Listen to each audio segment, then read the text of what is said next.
My name is Christian Ashley, a seminary student and servant of God, and you are listening to the Let Nothing Move You podcast, a proud Anazal Ministries podcast.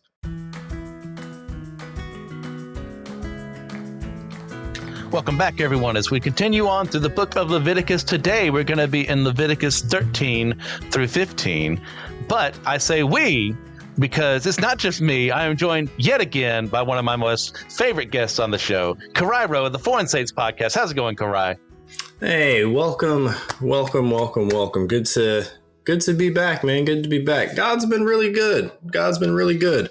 Foreign Saints show has been doing its thing. God's been showing a lot of love to me and my family. So just happy to be here and keep on talking about the goodness of Jesus with you, brother. Excellent. Yeah, it's good to see, Christ started live streaming over on his channel on YouTube and Twitch as well. And Riverside allows that function. Is that what you said? Yeah, Riverside does allow that function. Yeah, it's got its own chat room that you can be in and drop comments and stuff like that. And once I purchase the full suite of things, then I'll be more willing to accept people on to speak. Just because when it comes to religious topics, people can get really obstinate. So I would very much like the ability to mute and kick people out with my full discretion, should it come to that. Yeah. Well, good, man. So why specifically these chapters? I gave you the entire book of Leviticus. You could have chosen to be on, but you said these outside of 15, which you were very gracious in letting me add on to this because I didn't want to do some rando episode on 15 by itself that was 10 minutes long, maybe. Oh yeah. 15 is, 15 is, that's an interpreter's nightmare. But I have a potential, path to chart through 15 to prevent the most the most confusion possible. Yes. Okay. So why 13 and 14? You asked me why 13 and 14. Well, it's because I think that everything having to do with the laws concerning the handling of leprosy are showing an element of love to neighbor that we have that a large portion, I think, of Christians definitely denied during COVID, but also because chapter 14, the ritual laws concerning the cleansing of a leper, I think, are some of the deepest typologies about Jesus that Leviticus has to offer. People love talking about the Day of Atonement and the 7, feast days and all that. And those things are great. But I really do think that the leper cleansing ritual might be as deep, if not a deeper typology that says so much of the gospel in such a short space that I didn't want people to miss it. Okay, fair enough. Well, you want to get into these bad boys? Yeah, man, let's do it. Let me go ahead and queue myself up on Logos, but yeah, you go ahead and get started, my man. All right, we're going to be starting in chapter 13, verses 1 through 8. The Lord spoke to Moses and Aaron, saying, when a person has on the skin of his body a swelling or an eruption or a spot, and it turns into a case of leprous disease on the skin of his body, then he shall be brought to Aaron the priest or to one of his sons the priests, and the priest shall examine the diseased area on the skin of his body. And if the hair in the diseased area has turned white and the disease appears to be deeper than the skin of his body, it is a case of leprous disease. When the priest has examined him, he shall pronounce him unclean. But if the spot is white in the skin of his body and appears no deeper than the skin, and the hair in it has not turned white, the priest shall shut up the diseased person for 7 days. And the priest shall examine him on the 7th day, and if in his eyes the disease is checked, and the disease has not spread in the skin, then the priest shall shut him up for another 7 days. And the priest shall examine him again on the 7th day. And if the diseased area has faded, and the disease is not spread in the skin, then the priest shall pronounce him clean. It is only an eruption. And he shall wash his clothes and be clean. But if the eruption spreads on the skin after he has shown himself to the priest for his cleansing, he shall appear again before the priest, and the priest shall look, and if the eruption has spread in the skin, then the priest shall pronounce him unclean. It is a leprous disease. Take it away, buddy. All right. So The first thing I think to mention here is you definitely see the wide job description of the Levitical priests and just how integral they were to the social fabric. I mean, most of your Christian pastors today don't also have to moonlight as physicians that can do a basic physical assessment. And to be honest, with the way that a lot of those cats were talking during COVID, I wouldn't want them to. But that word leprosy, there, when you Google it, if you Google it today, you're probably going to come across Hansen's disease, which is the actual narrow disease that we think of as leprosy, caused by the bacteria Mycobacterium leprae, Mycobacterium leprae, or something like that. Infects the person, causes a lot of nerve damage. It doesn't like make your fingers and stuff rot to the point of falling off, but what does happen is you end up losing feeling, sensation in those digits oftentimes. And so just through lack of pain telling you that you're doing something harmful, you can end up losing some digits and things like that. That being said, that particular disease is relatively difficult to transmit. When you compare it to other bad boys like the flu and stuff that, are able to spread like rabbits. The issue is, though, the way that the Leviticus is using the word leprosy, because again, the Bible speaks in definitions, people. You can see what it's laying out as leprosy by the presentation, right? So like, and this is very important, right? Like if a patient comes into me and says, hey, respiratory therapist, I think I'm having an asthma attack. Okay, I hear that you as a patient are using the word asthma, but I'm still going to do a physical assessment. I'm going to listen to your breath sounds. Is it wheezing, or does it sound more like water in the lungs? I'm going to look at how you present, and so, okay, what you think is asthma might actually be CHF. It might actually be heart failure. And you might actually have a heart problem that is causing a pulmonary symptom, but your problem is not in the lungs. So you can see how people can use a word, but what you really should pay attention to, especially in medicine, is symptom presentation. So we look at the symptoms, the presentation that's listed here in Leviticus, and what you can see is that this word leprosy is being used to encompass a lot more than just leprosy. Right, there's a lot more diseases that can present with similar symptoms. Some things just off the top of my head. Fungal diseases of the skin. Pretty much all fungal diseases of the skin, most if not all, are going to present similarly. Your ringworms, maybe psoriasis, and others. Leukoderma. A disease where you're losing melanin, where you're losing the pigment cells in the skin, can present somewhat similarly. Smallpox, obviously. Scarlet fever, obviously. And measles. All of those things and so much more can be encompassed in this, and quite a few of those things are very easily transmissible. So this level of security, this level of safety makes perfect sense, especially when you're considering that you don't have the safety net of modern medicine to fall back on. I mean, the amount of time, because as I said, as a respiratory therapist, I'm mostly in critical care settings. And the things that I see people come back from the brink of, sometimes I'm just like, like if you had this exact same disease in like Afghanistan or something, you're just dead. Or, name some more third world country, like somewhere that doesn't have an ICU with nitric and ventilators that can do like 9 different breathing modes and all the medications under the sun and 20, you're not surviving this. And sometimes people still don't. So in a much more limited environment, this sort of precautionary stuff makes a lot of sense. Yeah. In light of this, we're going to look through this whole thing. They don't have our medical knowledge of today. Imagine that. This is 3,000 plus years removed from our current medical system, which, by the way, was not that impressive a couple hundred years ago. So we're advancing. So they don't have all our knowledge of today. That's not their fault. The God was working with where they were at the specific point in time. So the word leprosy used here in the original Hebrew is sarat, which, and I don't know if I'm pronouncing that correctly. Always assume that when I say something in Hebrew. But the idea is that it's this multiplicity of different diseases and symptoms that are not really connected to the one you're probably more familiar with, that Hansen's, right? Mm-hmm. It's what we would see more in the gospel kind of period.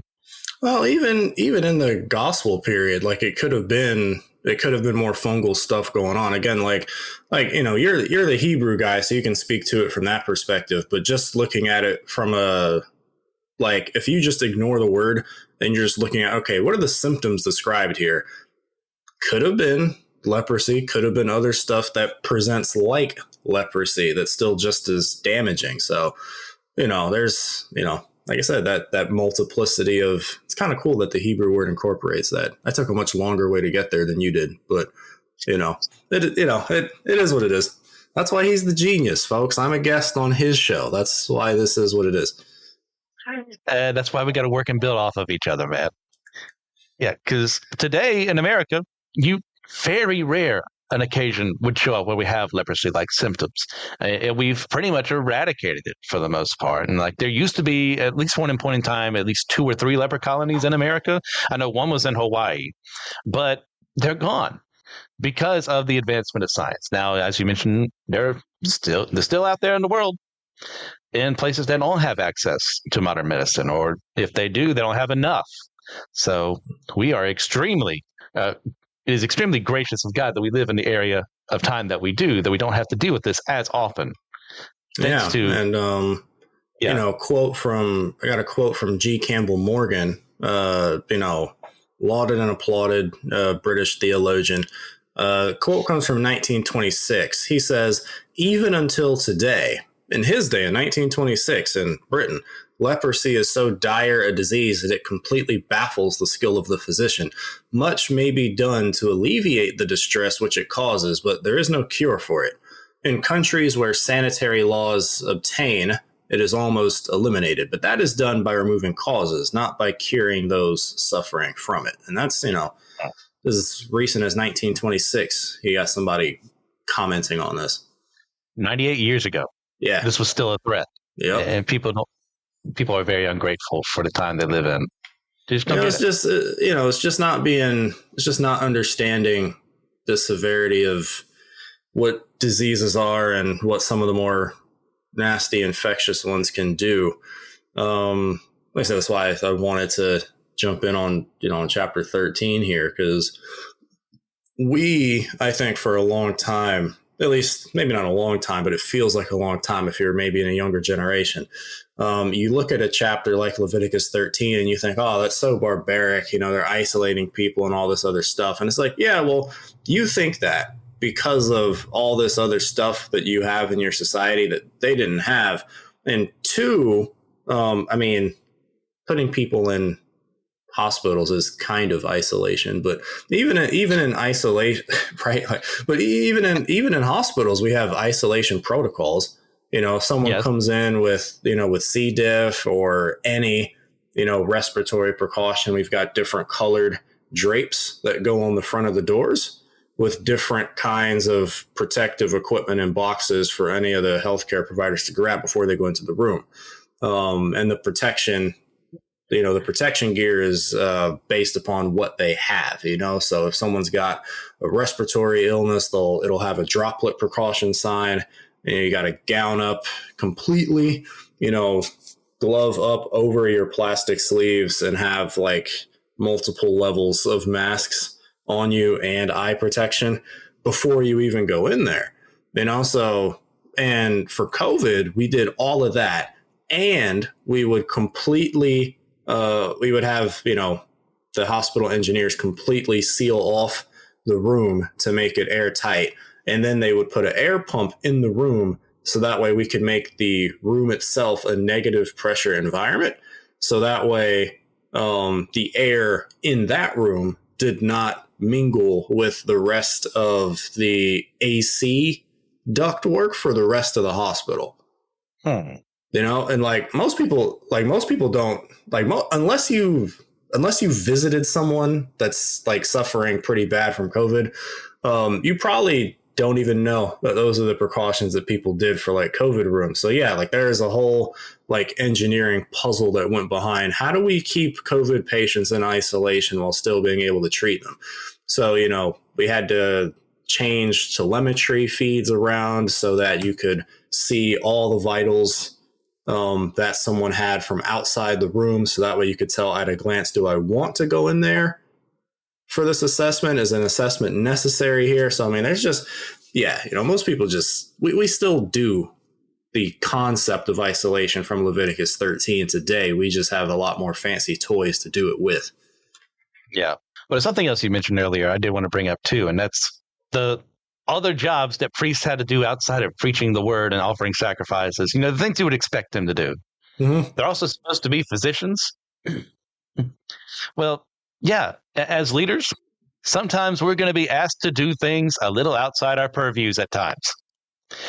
And that's good because who else do you want in a situation like that sometimes? Someone responsible, ideally, would be that person. And there are going to be things that we never trained for, you know, in seminary and ministry or discipleship, but they are still important things to study on our own time. Like, it's important to study history so that someone brings up, well, you're acting like Hitler because all they've ever heard in their life is Godwin's law. And as soon as you make someone a Nazi, therefore they're evil. If we actually understand what's going on, they say, well, no, I'm not like this. I'm not like that. That's something useful in ministry. There are things as well, you know, understanding medical and psychological issues. I am never going to understand all the processes you have to go through. But if there is someone in my congregation one day, you know, if God, that's where he puts me, and they're dealing with something, it is my responsibility to learn about it as much as possible so I can help be with them in their moments. Understand what they're going through as best as possible from someone on the outside who has very little medical knowledge, but enough to say, hey, I care about you. I put in the extra effort to get to you. Then there's stuff like learning the demographics of the locations near us. I'm not a pollman. I'm not a census taker. But if I want to interact with my community better, I can just say, okay, guys, do it. Or I can learn, okay, there's a population right here that has never been reached. Or there's a prison right here that no church has a ministry in. Well, yeah, that's not part of my job to, you know, understand a prison system. But if I want to be better at my job, I can do stuff like that. And of course, there's the organization of local bureaucracies. One of my least favorite things in the world is dealing with someone so I can get to someone else. But if you want to get stuff done, if you want to make sure that all your stuff is in a row like it should be, and you're not violating some city ordinance or whatever while you're trying to do, you know, ministry opportunity, you got to make sure you're following the law. There has never been a class I've taken in seminary that said, okay, here's how you deal with your local bureaucracy. Here's how you reach the mayor or anything like that. It's like, you're going to have to learn these things. And so regardless of where you're at in your leadership, like the point is we need to educate ourselves beyond what we expect ourselves to know so that when these things arise, we are prepared as best as possible to handle them or to know who can handle them instead so we can have them aid us in dealing with these things. And of course, you're never always going to be prepared, no matter how much research you do, but you could be more prepared if you actually did the work.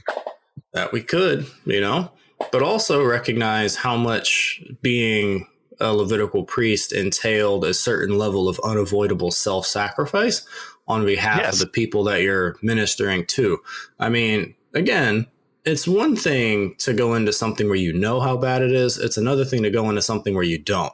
And so these guys were having to do physical assessments on people about diseases they didn't fully understand. You know, and yeah, that was an act of love on their part to risk their necks. You know, to risk their necks at a certain level to bring some kind of closure, security, some kind of answers to the individual who might or might not have this thing, and also to properly shepherd the community in how to deal with this should the worst be true. Now they took this and they ran with it, I think a little bit too far. But I do think it's interesting how, you know, we so arrogantly judge these people. I had a microbiology professor who just went on a random rant against the Bible, against this particular chapter, basically saying that, oh, this is, so backwards, they were, quarantining people and all this other stuff. But the punchline to this whole thing is that 6 months later, COVID hit. And then we did all the same things that we judged them for doing.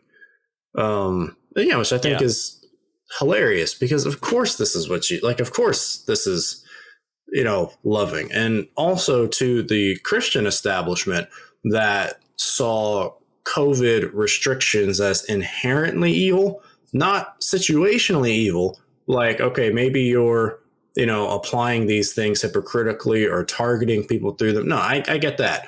But if you think that the concept of quarantine is itself evil, then, at some point you're going to have to argue with God about why he did it in Leviticus. And you also have to disagree with Jesus, who said that the entire law can be summed up in one point: love your neighbor as yourself. Yes.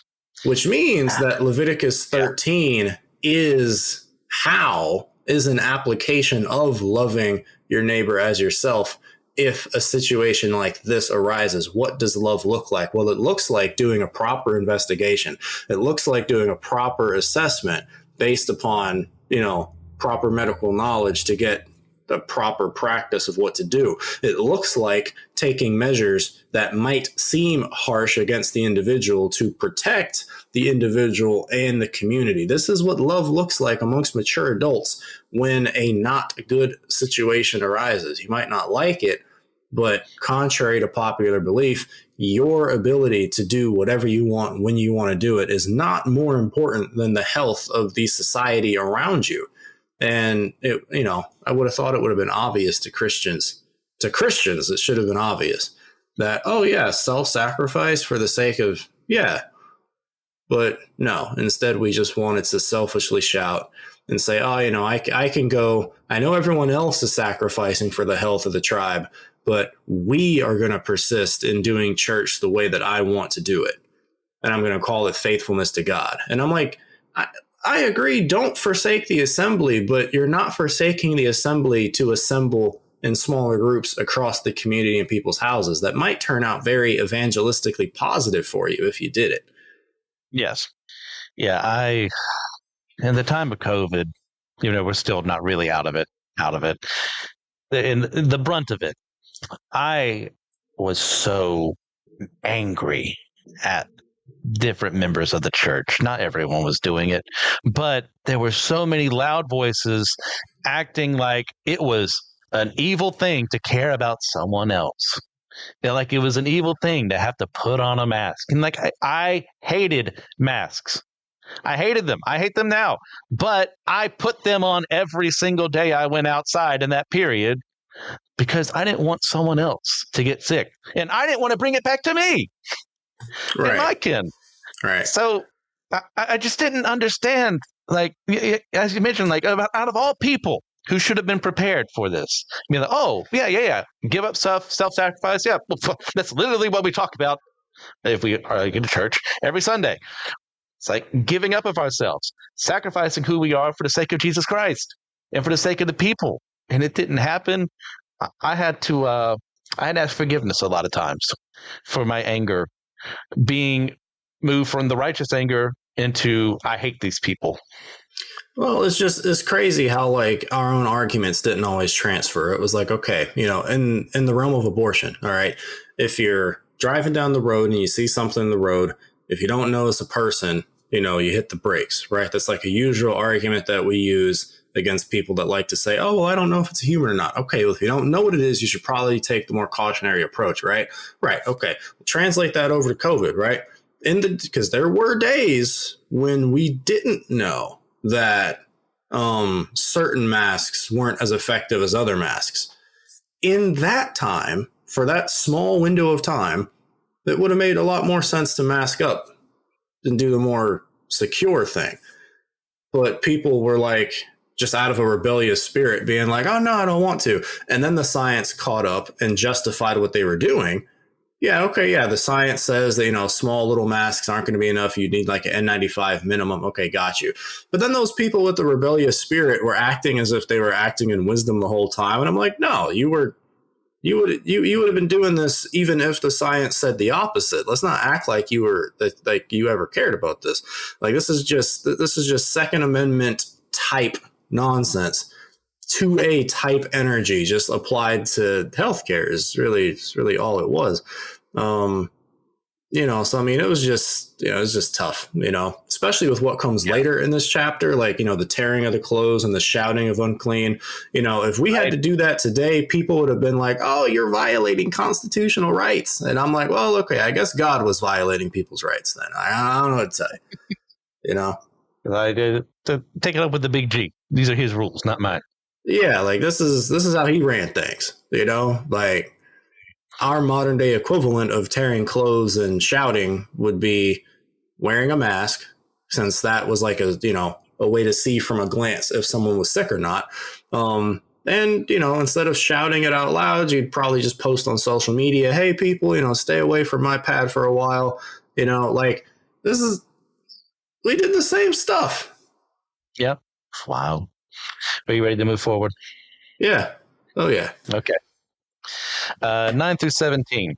When a man is afflicted with a leprous disease, he should be brought to the priest, and the priest shall look. And if there is a white swelling in the skin that has turned the hair white, and there is raw flesh in the swelling, it is a chronic leprous disease in the skin of his body, and the priest shall pronounce him unclean. He shall not shut him up, for he is unclean. And if the leprous disease breaks out in the skin, so that the leprous disease covers all the skin of the diseased person from head to foot, so far as the priest can see, then the priest shall look, and if the leprous disease has covered all his body, he shall pronounce him clean of the disease. It is all turned white, and he is clean. But when raw flesh appears on him, he shall be unclean. And the priest shall examine the raw flesh and pronounce him unclean. Raw flesh is unclean, for it is a leprous disease. But if the raw flesh recovers and turns white again, then he shall come to the priest. And the priest shall examine him, and if the disease has turned white, then the priest shall pronounce the diseased person clean. He is clean. Again, just see the focus on evidence. There's a process here. There's an examination here that can be either verified or falsified. There's a claim. Person A has a leprous disease, which we already established is not just Hansen's disease, but an umbrella term of so much. Okay, bring him to the priest and let's do a basic assessment. All right, to verify or falsify the claim. And again, I think it's important to see that because, again, worship of the one true God has never been something where you just check your brain at the door and just accept claims without testing. Anytime a claim is made about anything, whether it's prophecy or physical health, it's like, okay, I hear your claim, but can you bring me evidence to back up your claim? And I really do think the more and more that I live, this is one of the things that really does differentiate Christianity from so many other religions. I've been doing a lot of deep diving into Islam lately, and just the amount of accepting claims without evidence that goes on in Islam is absolutely staggering. It's absolutely staggering. You see, the priests aren't an authority. The priests can't declare someone clean or unclean unless they can cite an assessment that they did, unless they can cite some evidence that they themselves gathered. They can't make any pronouncement one way or the other. It's their authority as priests allows them to investigate to find the truth, not to declare the truth ex nihilo. Yeah. Something that they trained to do. Hey, here's what you look for. Like you mentioned earlier with the asthma. It's well, that's what they say, but let me actually use my knowledge to figure out what's going on here, because I have trained for this exact same scenario multiple times over. So that's what they expect to do. It's well, this is if this is happening. Well, then look at the next couple of verses. This is if this is happening, so that they can go, okay, I have trained. If I see these specific signs, it's probably this. So I can make a claim one way or the other, clean, unclean. And being declared as such was massively important in a society that had no knowledge of modern medicine and scientific practices. They had to be able to function in the world, and allowing diseases and conditions like these to run rampant was antithetical to a stable society. Hence, why God ordained rules like these to be set. Yep, and it still is. It's like it's a really recent. I think it's a more recent development. To say stuff like the government doesn't have a quote unquote. I hesitate to say right, but I'll say at least an interest in doing something to maintain the health of the society that they govern. I came across multiple commentators in my just reading over what other people were saying about this. I came across not unanimous agreement to be sure, but I came across quite a few commentators that from Leviticus, took from these chapters took that the government has some level of responsibility actually, to do something to help maintain health. Obviously, they can't do everything. I can't eat your green vegetables for you. I can't go to the doctor for you, right? But we do have a responsibility to craft laws that allow for people to, as freely as possible with unfettered access, obtain, a professional, examination of some kind. Then we do have a responsibility to promote voices and things that know what they're talking about. Take measles, for example, right? There's a country out in I think it was like the Pacific or something like that, very recently, that had an epidemic of measles. Like it was an outbreak of measles, and it was pretty nasty. But what had happened was the anti-vax ideology had infected the culture. Basically, this was like 2-3 years ago. It infected the culture basically, such like nobody was getting vaccinated against measles, right? And then of course, measles breaks out because when it comes to vaccines, there is a minimum percentage of the population that has to take the vaccine to protect the unvaccinated percentage. And I think with measles, that number is like 90 or 95%. So like if less than that percent of the population doesn't take measles, then the entire population is susceptible to it. Now, the population that got vaccinated, they're personally going to be a bit more well protected, but that small percentage of people that are inoculated can't protect against an epidemic begin to rage, right? And so, of course, that didn't happen. So measles runs rampant. A bunch of people die, in like the millions or something like that, hundreds of thousands or millions. And then the president that wanted to not take a stand, he just wanted to let bygone, in the face of his people dying, made a decision to say, okay, well, we're gonna make this mandatory now. Let's stop playing around. Let's stop playing around. We gotta actually protect each other, people. So I just think it's funny, man. Like at some point, you gotta actually do something. Because that was multiple countries. If I'm thinking of the same thing in 2022, it wasn't just one. There was like at least 30 some where that's how the death toll got as high as it was. It's because people weren't doing their job. People weren't looking after other people. They weren't sacrificing. And you're going to tell me, Karai, that I can take a vaccine for something and I can still get that very same disease? Then what's the point of the vaccine? Well, to get a lesser form of it. And not all vaccines are 100% effective at getting rid of all symptoms. Sometimes they're there to keep you alive when you get it. Yeah, I'm like, there's no such thing as 100%. We can train your immune system on how to, we can have your immune system do the equivalent of cellular tornado drills, so you know what to do, so the body can more quickly respond. But you're just displaying your ignorance of how vaccines work to ask a question like that, and I'm like, if that makes me a leftist, that makes me a leftist. I'm like, I still think homosexuality is a sin. I still think Jesus is the only way, but I guess I'm a shill for the Democratic Party because I want people to take their shots. This is insane. Wow. At least back when they were burning people for being heretics, they actually asked them theologically relevant questions first.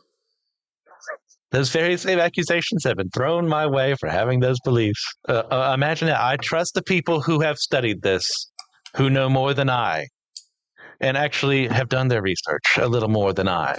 And of course, that makes me a shill. That makes me a Democrat, a lifelong Democrat. Always been that way. Yeah, I'm like, you don't even really. It's like you don't even really need that. Like, I've got a book on my shelf. Isn't it on my shelf? Yeah, and I'll probably recommend it. I guess it's called Immune. A Journey into the Mysterious System That Keeps You Alive by Philip Detmer. You should pick it up sometime. This book gives you a nice little overview on how the immune system works, and I think it's a really good read, even for people that don't have any medical knowledge. I mean, the author does a really good job of breaking things down. But this book spends most of its runtime teaching you how the immune system functions. There's like one chapter in there about vaccines, but most of the chapters is just, this is how your immune system works. This is how your skin is a very relevant piece to your immune system function. This is how your, stomach acid helps and that sort of thing. And I would just recommend to people, learn how your immune system works. And once you learn how, I don't think you'll need anyone to try to debate you into whether or not you want to get a vaccine. I think just knowing how your immune system works will bring you to the conclusion, oh yeah, that makes logical sense to do as a protective measure most of the time. Get knowledge, people. Knowledge is power. By thinking, you might still live, and ignorance is the devil's playground. Oh yeah, but as well here, we do need to specify that these leprous diseases are not necessarily judgments by God inflicted onto the sufferer because they had sinned. Mm-hmm. God may allow them to happen, but he is not necessarily the source for their suffering. Now, unfortunately, the people would often take these diseases as a clear sign from heaven that God was displeased and would ignore the people suffering because they saw their pain as a righteous punishment rather than a natural process that could happen to literally any of them under the right circumstances.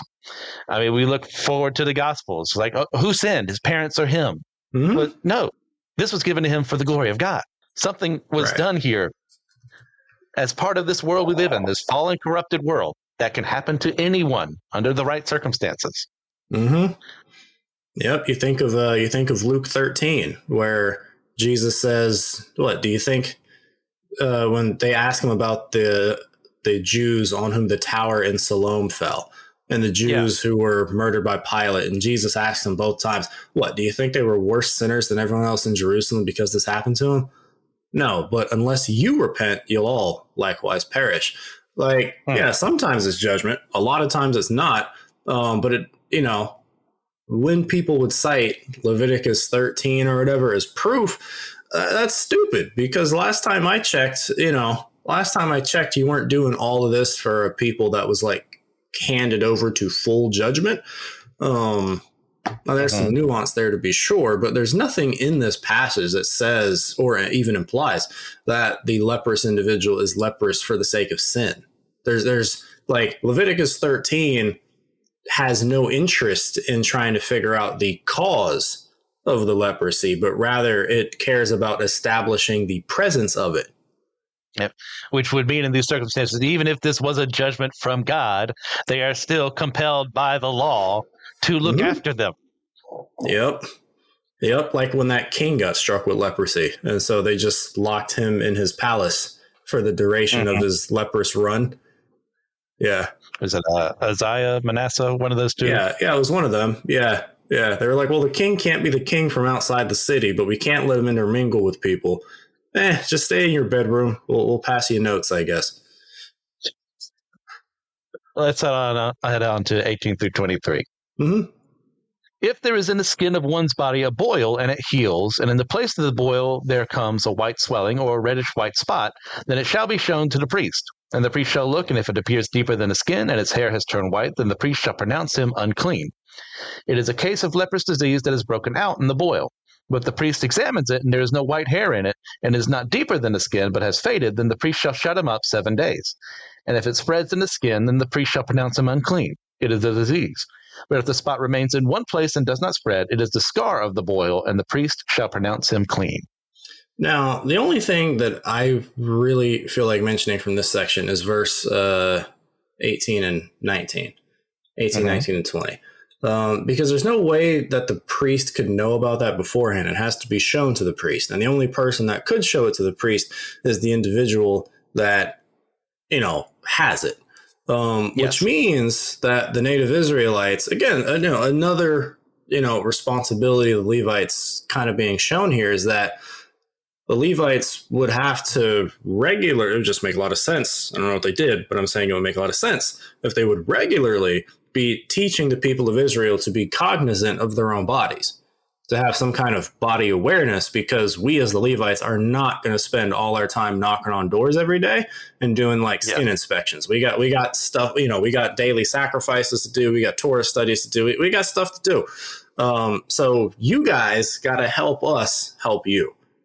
All right. Yeah. The personal responsibility of it all. Yeah. Yeah. Like we gotta, we gotta work together here, man.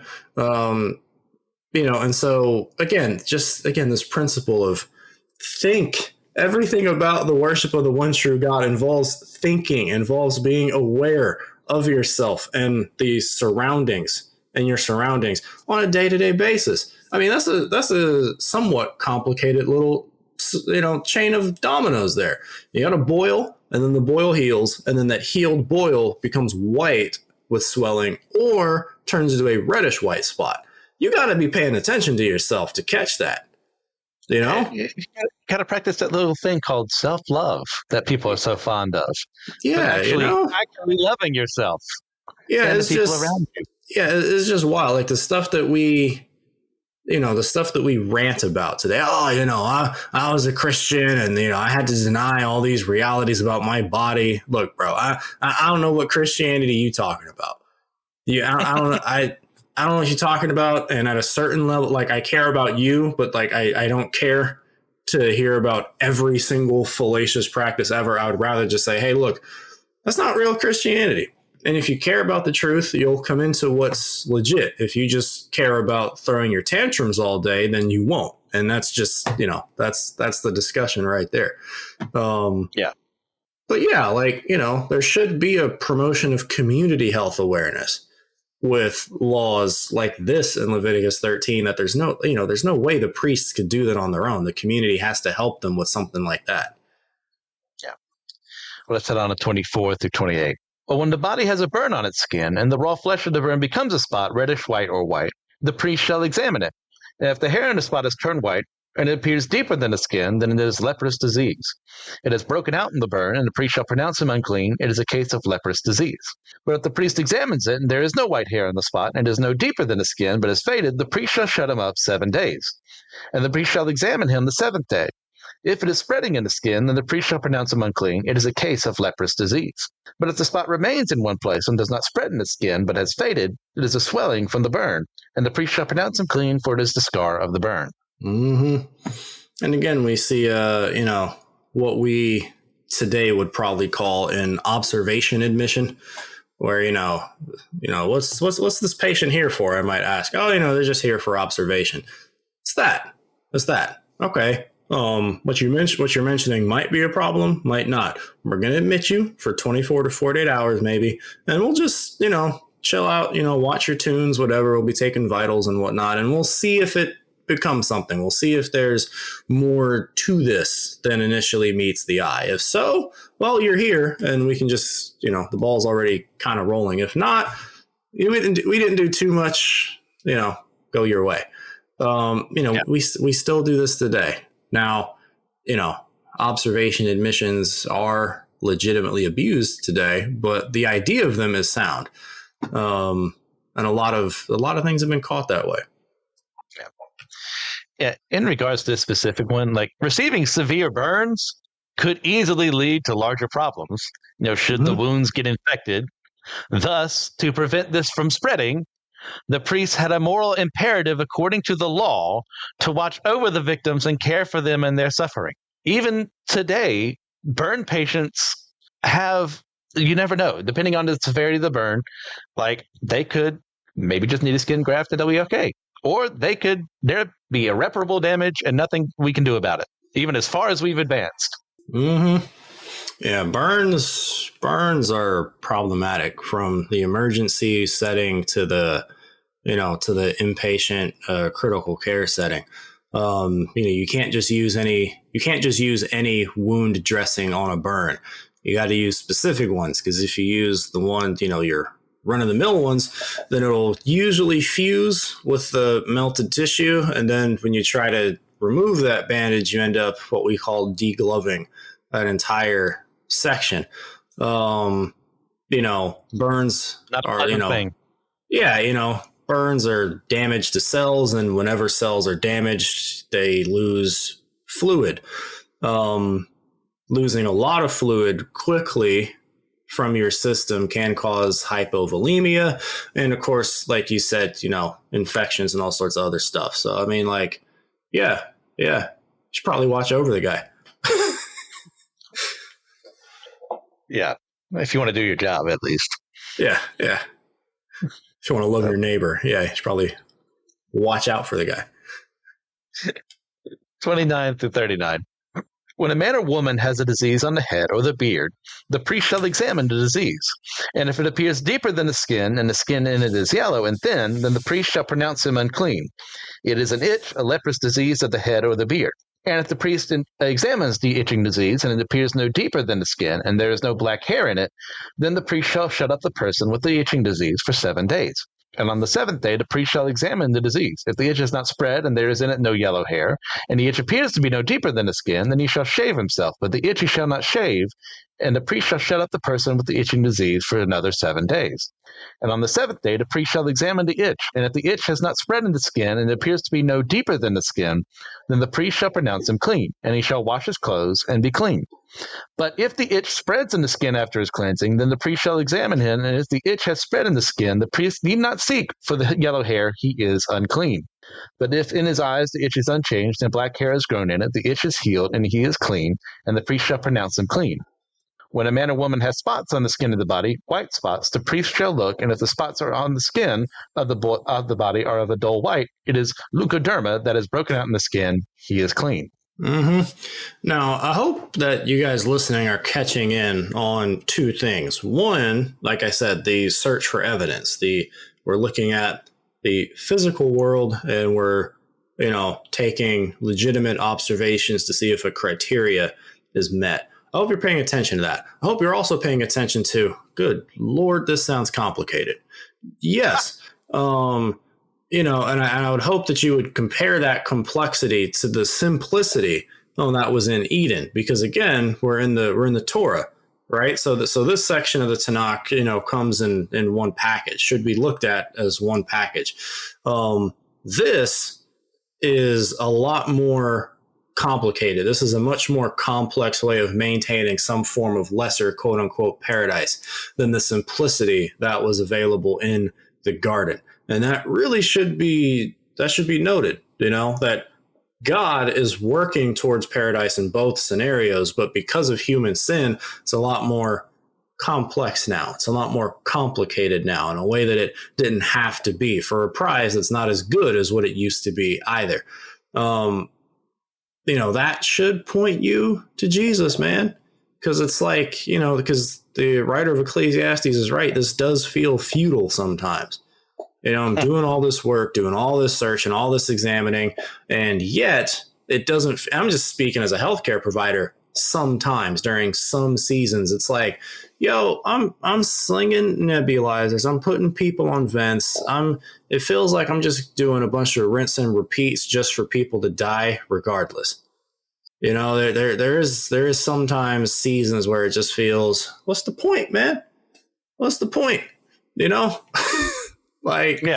And that feeling of what's the point, the one positive thing about it is it should drive you to Jesus. Well, this is why Jesus came, to save us from this loop of futility where we get some wins, but even those wins are undermined because they're going to die anyway.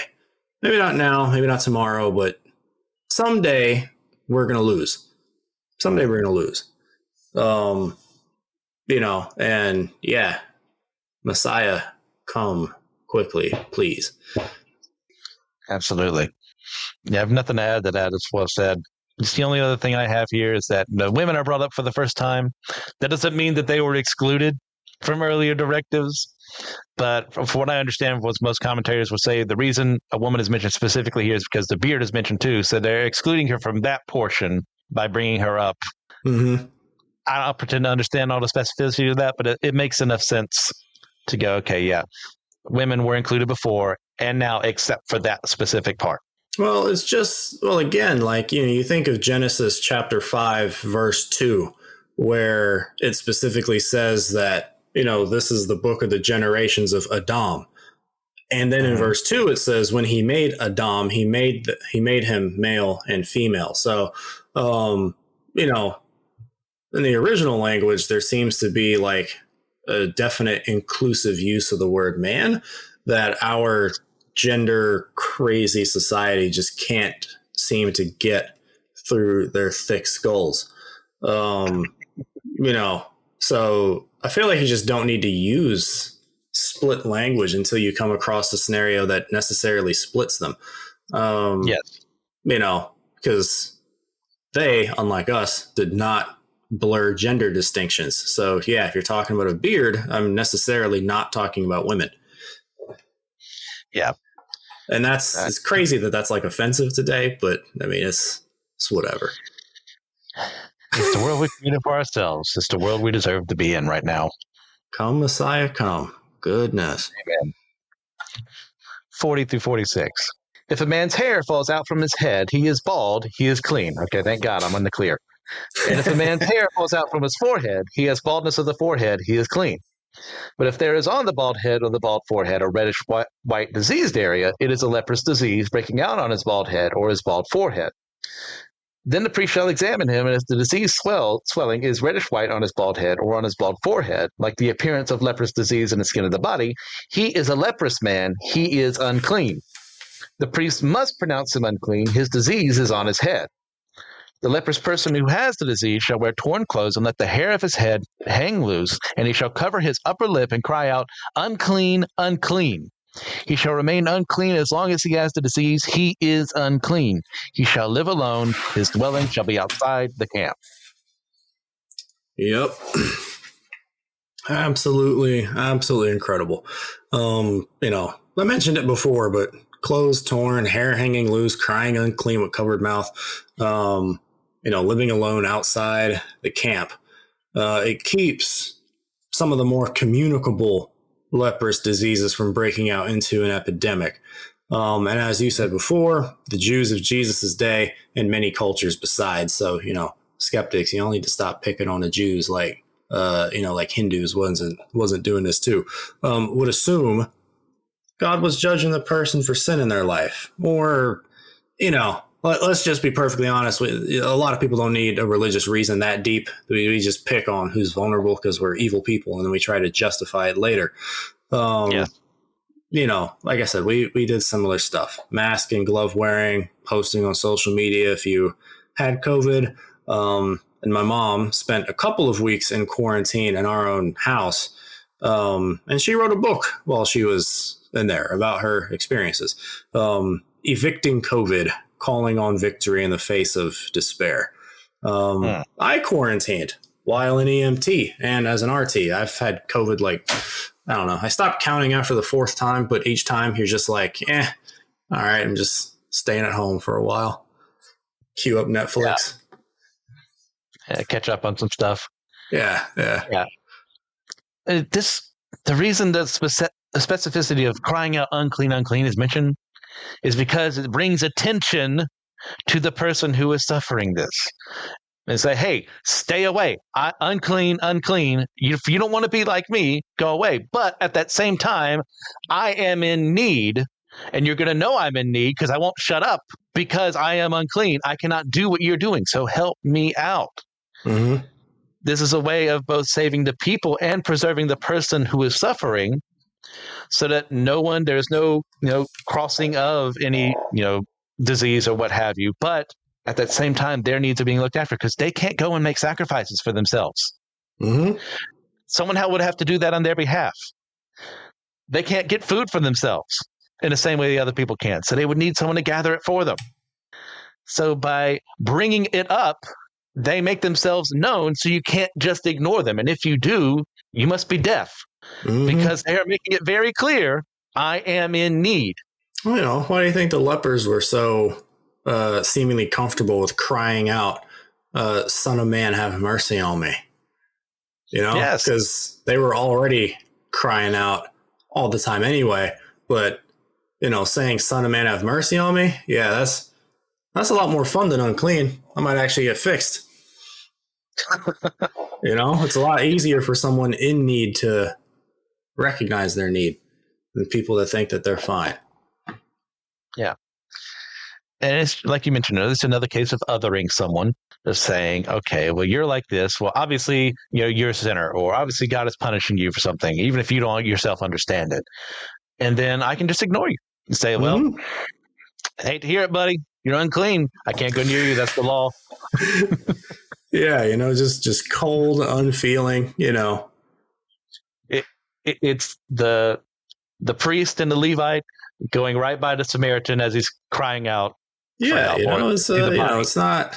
Oh yeah, priest and Levite. Yeah, I got something about them later.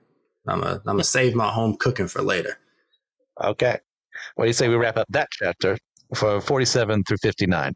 Mm-hmm. When there is a case of leprous disease in a garment, whether a woolen or a linen garment, and warp or woof of linen of or wool, goodness gracious, those words all together are messing me up, or in a skin, or in anything made of skin. If the disease is greenish or reddish in the garment, or in the skin, or in the warp, or the woof, or in any article made of skin, it is a case of leprous disease, and it shall be shown to the priest. And the priest shall examine the disease and shut up that which has the disease for 7 days. Then he shall examine the disease on the 7th day. If the disease has spread in the garment, in the warp, or of the woof, or in the skin, whatever be the use of the skin, the disease is a persistent leprous disease. It is unclean. And he shall burn the garment, or the warp, or the woof, the wool, or the linen, or any article made of skin that is diseased, for it is a persistent leprous disease. It shall be burned in the fire. And if the priest examines, and if the disease has not spread in the garment, in the warp, or the woof, or in any article made of skin, then the priest shall command that they wash the thing in which is the disease, and he shall shut it up for another 7 days. And the priest shall examine the diseased thing after it has been washed. And if the appearance of the diseased area has not changed, though the disease has not spread, it is unclean. You shall burn it in the fire, whether the rod is on the back or on the front.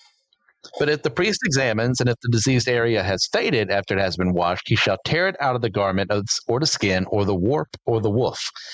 Then if it appears again in the garment, in the warp, or the woof, or in any article made of skin, it is spreading. You shall burn with fire whatever has the disease.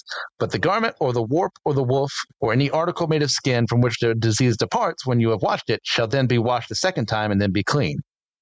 This is the law for a case of leprous disease in a garment of wool or linen, either in the warp or the woof, or in any article made of skin, to determine whether it is clean or unclean. And this is yet another sign of why I hate the English language and my stuttering. The warp and the woof and everything, the wool, all together in one sentence. I'm about to have a panic attack. Hey man, it'd be like that. It'd be like that. But while you're having your anxious breakdown, I will be tempting the people with knowledge to come. Notice how they had a desire to try to, quote unquote, you might say, redeem the infected clothing articles. Just hold that. Just hold that in the back of your mind. I'm not even again. That's another ingredient for the home cooking, bruh. But we'll bring that up at the end of chapter 14. Okay. Yeah, and look, in context here, like mold or fungal growths could cause disease if they grew in clothing. So the wisest thing to do at times was to burn them to prevent them from further spreading, or just excise them from the garment if that was possible. So you still had your garment, you just had to patch it up. Those things, you didn't have too many things. Oh, you're in the middle of the desert traveling around. Now you have your calves and everything. You could make wool thing, for your clothing, your sheep, but it's going to be more expensive to do that. So just try and save what you can. It's a very practical reason, in addition to what we'll discuss later on. Yep. Like I say, because I'm here for the typology, bruh. Had they believed Moses, they would have believed me, for he wrote about me. Even in Leviticus, especially in Leviticus, dog. Especially. We just ain't paying attention. Couldn't possibly be in the book where holiness is mentioned so many times. Oh, come on now, man. Come on now. You know how this old song and dance goes, bro. You know how it goes, man. All right, let's go to chapter 14, verses 1 through 9. The Lord spoke to Moses, saying, This shall be the law of the leprous person for the day of his cleansing. He shall be brought to the priest, and the priest shall go out of the camp, and the priest shall look. Then if the case of leprous disease is healed in the leprous person, the priest shall command them to take for him who is to be cleansed 2 live clean birds, and cedar wood, and scarlet yarn, and hyssop. And the priest shall command them to kill one of the birds in an earthenware vessel over fresh water. He shall take the live bird with the cedar wood and the scarlet yarn and the hyssop, and dip them and the live bird and the blood of the bird that was killed over the fresh water. And he shall sprinkle it 7 times on him who is to be cleansed of the leprous disease. Then he shall pronounce him clean, and shall let the living bird go into the open field. And he who is to be cleansed shall wash his clothes and shave off all his hair, and bathe himself in water, and he shall be clean. And after that he may come into the camp, but live outside his tent 7 days. And on the 7th day he shall shave off all his hair from his head, his beard, and his eyebrows. He shall shave off all his hair, and then he shall wash his clothes and bathe his body in water, and he shall be clean. Alrighty. I've been mentioning it for the last few minutes. My home cooking. Well, people, it's time to cook. All right. So, Christian, bro. How much of this do you see as a picture of Jesus? I want to know how much of your mind I should expect to blow today. I need to know, bro. I mean, the second bird, pretty much. Got you. You got everything on themselves. I mean, you got the 7 days, of course, and you got the bathing yourself in water. Keep going, man. What else you got? Got you. All right. I see you. I see how you see both birds, bro. I see that. We're gonna start as early as verse 2, my dog. As early as verse 2. We got pictures, I think, that are referencing Jesus, bro. Verse 2 specifically states that all this stuff is done after the leper is cleansed, not to be cleansed initially. Mm-hmm. This is the law of the leprous person for the day of his cleansing. But you can only know that it's the day of his cleansing if you investigate to see that he's clean first. Uh-huh. You know? So this is not a ritual to earn anything. Oh, snap. We already kind of sound in Ephesians like a little bit, bro. We ain't earning nothing. It's all a gift. A little bit. But then it says in that same verse, but crossing over between verses 2 and 3, he shall be brought to the priest, and the priest shall go out of the camp, and the priest shall look. So he is brought to the priest, and the priest will go outside the camp, right? So we, as lepers of the soul, went to Jesus, but he also went outside the camp in a couple different ways. One, he left the camp of heaven. He went outside of that camp to come to us to see who would come to him. But he was also brought outside the camp of Jerusalem when he performed his quote unquote ritual on the cross for us. And even that, being crucified outside the camp is a picture that even the book of Hebrews picks up. Later on. So I mean, like I said, bro, like we cooking, man. We cooking.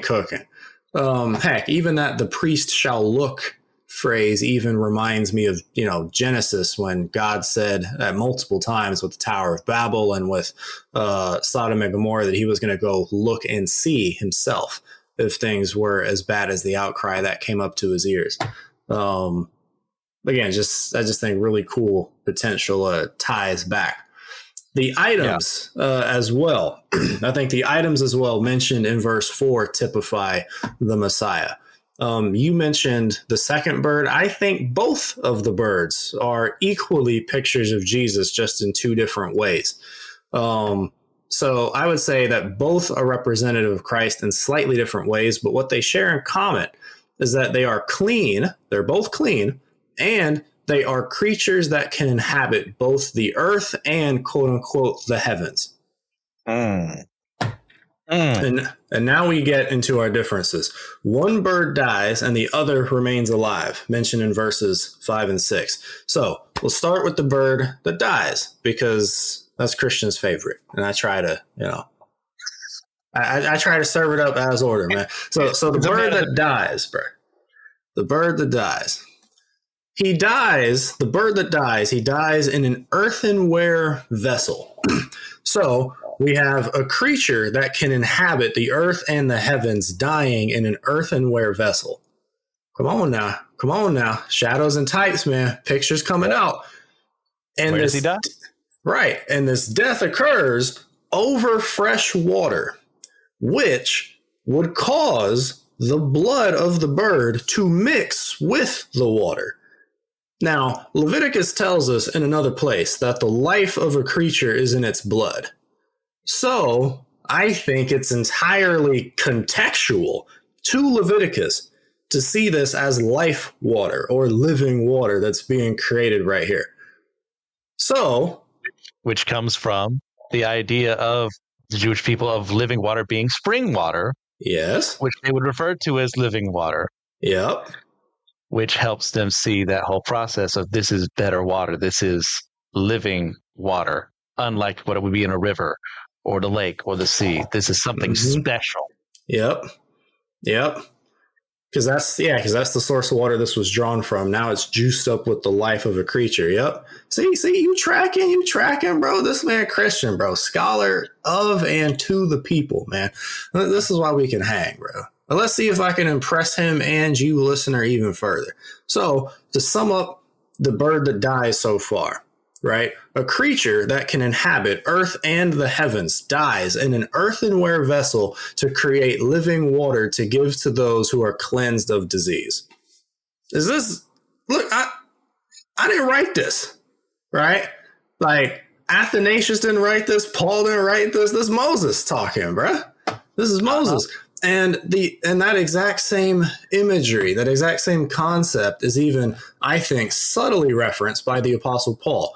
In 2 Corinthians chapter 4, verse 7, Paul writes, "But we have this treasure in jars of clay to show that the surpassing power belongs to God and not to us." And this is in the context of speaking about the knowledge of the glory of God revealed in the face of Jesus. So that treasure is placed into us, aka jars of clay. But Jesus is the glory of God in a jar of clay form, and he was put there to die to give us living water. That's just bird number one. That's just bird number one, baby. Come on now. Come on. We got a whole second bird, bro. The bird that stays alive. This bird, along with the hyssop, are attached to the cedar wood branch with the scarlet yarn. So this bird alive is attached to a piece of wood. Come on now, man. Then the bird is then dipped in that bloody water and waved over the former leper 7 times before being released into an open field. So, summation. This bird, marked with the evidence of being dipped into death, comes out alive again to presumably take flight from the earth back into the heavens. Jesus did the exact same thing. Marked with evidence that he really was killed, he then, quote unquote, took flight back to heaven. And the Gospels even make it seem like this happened in an open field. This didn't happen in Jerusalem. He took him out of Jerusalem, out past even Bethesda. Like, Jesus is both the dead and living bird of the sacrifice. What more do you want from this? Come on, man. Come on, man. This appetizer work. This appetizer, have I sufficiently blown your mind? Come on, man. No, this is above and beyond the call, my friend. You know, we ain't even done yet. We ain't even done. Every element here has pictures, bro. All right. Now, keep in mind that at the time this happens, the leper is declared clean. So his state of being clean positionally is tied to this living bird that is marked with death actually taking flight. That's how he knows he's clean, because the living bird flew, marked with blood. Come on, man. Come on, man.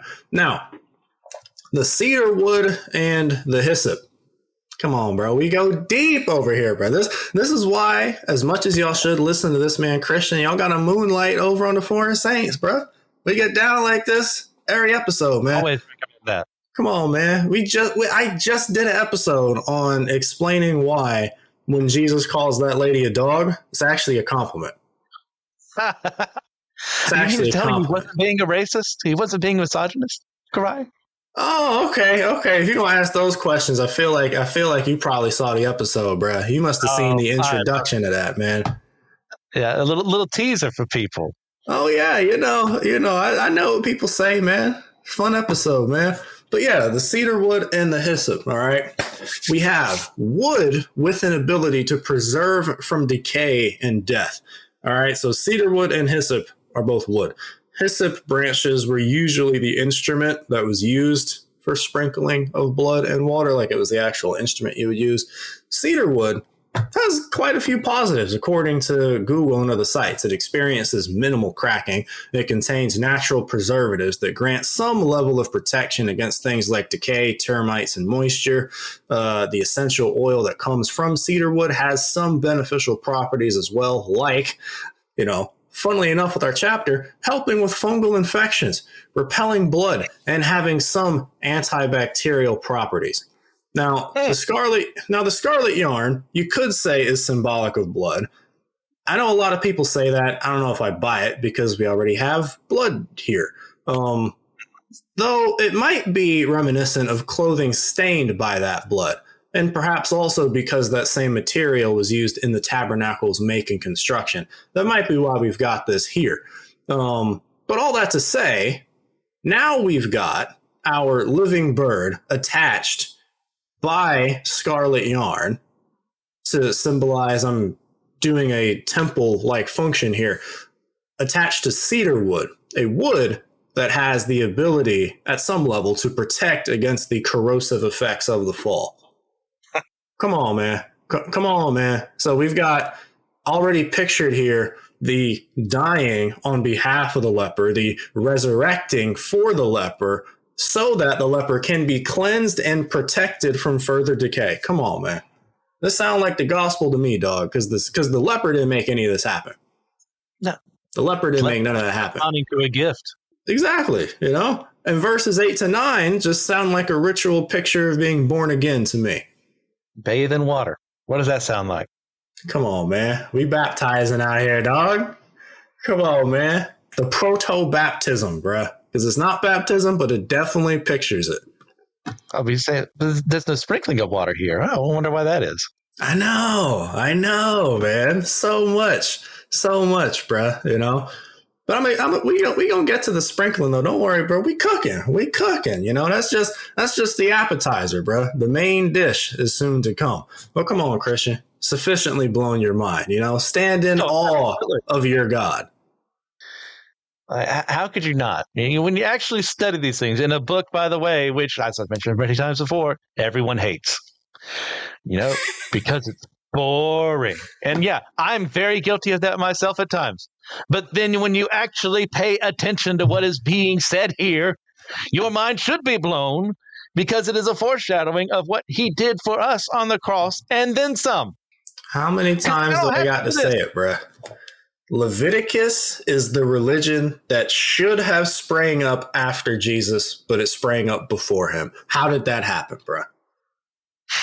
How did that happen, bro? How is everything in this book a picture of a dude that wasn't going to show up for a couple thousand years since this was written? And to think I don't have to do these things anymore because of the foreshadowing done here of what he will do to cover all these things. If I say yes to him, I don't need to remove myself from the camp, because of these things. I don't need to make all these sacrifices to him and be worried. Oh gosh, did I sin this week? I think I did. Maybe I should make a sacrifice anyway, just to be safe. No, all I have to say is, Lord, if I've forgotten anything, please forgive me. Lord, if I am sick, heal me. It's so much simpler. Yeah. But it makes more sense because of stuff like this that it builds off of. The simplicity we get to enjoy does not exist without this. Like I said, when John says he's the lamb that comes to take away the sin of the world, you don't have context to know what that means without Leviticus. So y'all need to stop dissing this book. And once again, so guilty of that myself at times. But that's when I haven't been reading the book. That's when I go, I'm reading through the entire Bible. I got to get back into Leviticus because I've forgotten. I let myself forget. So don't Remember, every single word in this entire book, not just Leviticus, the Bible itself is for your benefit, even the boring parts. There's a purpose behind them. You might say especially the boring parts, because our God has a tendency to want to make the last things become first. And typology definitely seems to do that, It's like you almost want to dive into the boring sections to be like, okay, please tell me I've misread it, because there's always something cool in these places, man. Every time. And like I said, we even got to the cool parts yet. All that is absolutely fantastic. What's to come, that will blow your socks off. That will. This is, if that got you, what's to come is crazy. We ain't done yet. You ain't heard nothing yet. Hey. We're going to 32. And on the 8th day, he shall take 2 male lambs without blemish, and 1 ewe lamb a year old without blemish, and a grain offering of 3/10 of an ephah of fine flour mixed with oil, and 1 log of oil. And the priest who cleanses him shall set the man who is to be cleansed in these things before the Lord at the entrance of the tent of meeting. And the priest shall take one of the male lambs and offer it for a guilt offering, along with the log of oil, and wave them for a wave offering before the Lord. And he shall kill the lamb in the place where they kill the sin offering, and the burnt offering in the place of the sanctuary. For the guilt offering, like the sin offering, belongs to the priest. It is most holy. The priest shall take some of the blood of the guilt offering, and the priest shall put it on the lobe of the right ear of him who is to be cleansed, and on the thumb of his right hand, and on the right toe of his right foot. Then the priest shall take some of the log of oil, and pour it into the palm of his own left hand, and dip his right finger in the oil that is in his left hand, and sprinkle some oil with his fingers 7 times before the Lord. And some of the oil that remains in his hand the priest shall put on the lobe of the right ear of him who is to be cleansed, on the thumb of his right hand, and on the big toe of his right foot, on top of the blood of the guilt offering. And the rest of the oil that is in the priest's hand he shall put on the head of him who is to be cleansed. Then the priest shall make atonement for him before the Lord. The priest shall offer the sin offering to make atonement for him who is to be cleansed from his uncleanliness. And afterward he shall kill And afterward he shall kill the burnt offering. And the priest shall offer the burnt offering and the grain offering on the altar. Thus the priest shall make atonement for him, and he shall be clean. But if he is poor and cannot afford so much, then he shall take 1 male lamb for a guilt offering to be waved, to make atonement for him, and 1/10 of an ephah of fine flour mixed with oil for a grain offering, and a log of oil, also 2 turtle doves or 2 pigeons, whichever he can afford. The one shall be a sin offering, and the other a burnt offering. On the 8th day he shall bring them for his cleansing to the priest, to the entrance of the tent of meeting before the Lord. And the priest shall take the lamb of the guilt offering and the log of oil, and the priest shall wave them as a wave offering before the Lord. And he shall kill the lamb of the guilt offering. And the priest shall take some of the blood of the guilt offering and put it on the lobe of the right ear of him who is to be cleansed, and on the thumb of his right hand, and on the big toe of his right foot. And the priest shall pour some of the oil into the palm of his own left hand, and shall sprinkle with his right finger some of the oil that is in his left hand 7 times before the Lord. And the priest shall put some of the oil that is in his hand on the lobe of the right ear of him who is to be cleansed, and on the thumb of his right hand, and on the big toe of his right foot, in the place where the blood of the guilt offering was put. And the rest of the oil that is in the priest's hand he shall put on the head of him who is to be cleansed, to make atonement for him before the Lord. And he shall offer of the turtle doves or pigeons, whichever he can afford, 1 for a sin offering, and the other for a burnt offering, along with the grain offering. And the priest shall make atonement before the Lord for him who is being cleansed. This is the law for him for whom, in a case of leprous disease, who cannot afford the offerings for his cleansing. Right. Take it away. Oh, yeah, man. So, appetizer done. Time for the main dish before we get to dessert. So, verses 10 to 13, bro. Verses 10 to 13. We see that the ritual is not done. The ritual is not complete until sin is dealt with.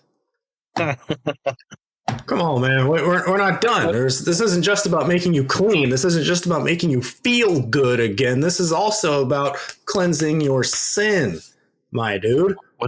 What did Jesus tell all the people he healed? Come on, man. Go and sin no more. Come on, man. Now, we also have 8 days. So 8 days after the shaving ritual. This man takes 2 male lambs and a ewe lamb, so 3 lambs in total. Do with that what you will, without blemish, to be offered as burnt offerings for sin, right? So living outside the camp as a leper meant that the leper was cut off from the grace of God, made available in and through the temple sacrifices. His leprosy kept him from grace, but the sacrifice and flight of the 2 clean birds brought him back to the temple to have his sins covered. Likewise, living outside the church as a sinner in your sin means that you are cut off from the grace of God made available in the sacrifice of Jesus, who is the true temple. Not the institution, but the people. Your sin kept you from relationship with God, but the sacrifice and flight of Christ can fully forgive and do away with your sin entirely. Entirely, right? And there's something that I want to mention here. I brought this up like forever ago, like literally forever ago, when I was in Matthew. This is in chapter 8. When he came down from the mountain after he preached the sermon, great crowds followed, and a leper came to him and knelt before him, saying, Lord, if you will, you can make me clean. Now, technically, I guess he's breaking some things by approaching him, but it's whatever. He knows who he is, so it's fine. Jesus stretched out his hand and touched him, saying, I will be clean. Now, his leprosy was cleansed, but more importantly, what Jesus says to him after, see that you say nothing to anyone, but go, show yourself to the priest and offer the gift that Moses commanded for a proof to them. Usually just some text that we as Gentiles will skip right on over, but it's actually extremely important, right? One, actually, for a couple things, to show that Jesus was not trying to like undo the Old Testament system of law.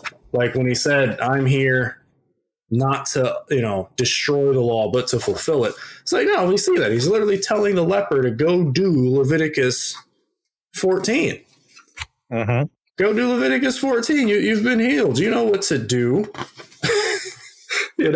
Like you know what to do now. So hang on, I'm flipping back to where I had this at before.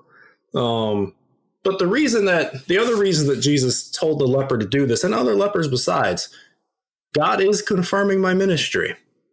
I am actually healing these lepers, and you have a process written down by God to verify that I actually did heal them. And because of the Old Testament system, you also were the ones to verify that he was sick to begin with. Did you even bother to do that? Hey, he's living outside the camp, so I would presume so. Right? Who knows what the Pharisees, you read some of the rules they had, they would throw stones at them. Well, this is true. This is true. But if they throwing stones at lepers, they had to know who the leper was, bruh. Yeah. Right? So I'm like, somehow, some way, you knew that this man was a leper. Presumably because you did it the right way. But either way, like, like I said, he's not here to tear down the Tanakh. However, consider this.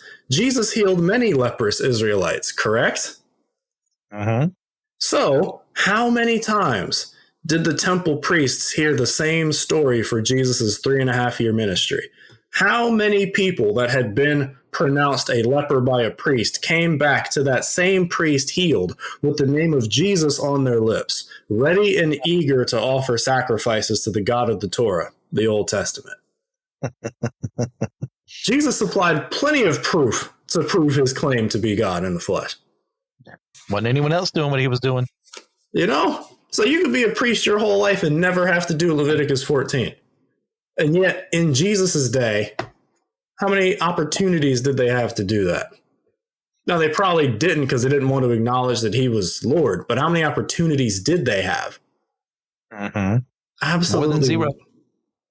Oh, yeah. What they expected. Yeah. Wasn't what they expected. It wasn't what they wanted, Now, verses 14 to 20 in Leviticus, absolutely incredible as well. The leper undergoes the same consecration that a priest does before serving in the temple. This is the exact same consecration. Yep. Verses 18 and 19 are clear. The priest is the one that makes the sin offering and makes atonement on his behalf.